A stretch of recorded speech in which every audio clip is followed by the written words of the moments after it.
So here's a good trick for a 10-foot double gate, where if you only have 8-foot 2x4s that aren't obviously going to span the whole way, what you could do is you could actually find the distance between the two, cut that in half, and then just cut a 2x4 for each side right down the middle, and then use another one on the back side to kind of sandwich it in together. So if you don't have a 10-foot long 2x4, use 2/8, split the difference, and then kind of just scab them in like that. And also that kind of helps too for when you start to do your verticals and your diagonals.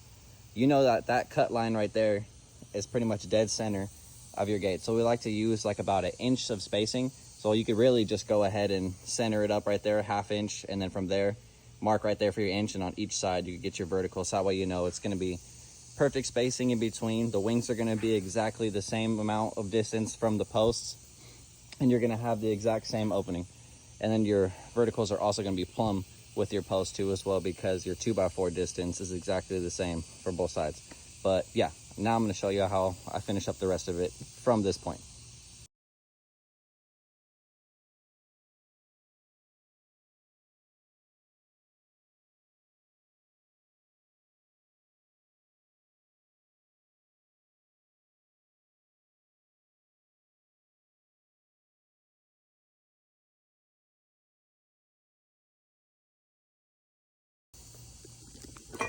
All right, and now from this point, it's ready to go ahead and start nailing up some pickets on the front of it, and then get the hardware tapped in.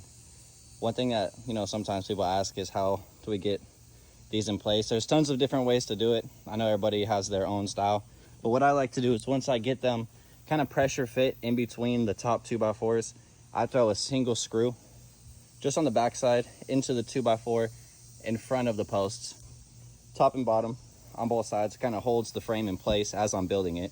And then of course, if you have a full piece, you don't have to worry about taking the screws out in those little pieces. But also, once you get it all picketed up, got the hardware on there, you can go ahead and take those off of the back, take those screws out, and then cut in betweens where those uprights are at, and then the gate will go ahead and swing open, no problem.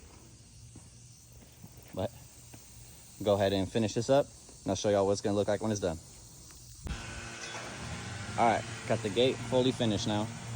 Got the pickets up. Jesse just got done putting the hardware on, and let's see how it works. Swings nice and open. Frame's all good. Drop rod is in, and it's good to go. These are the sections.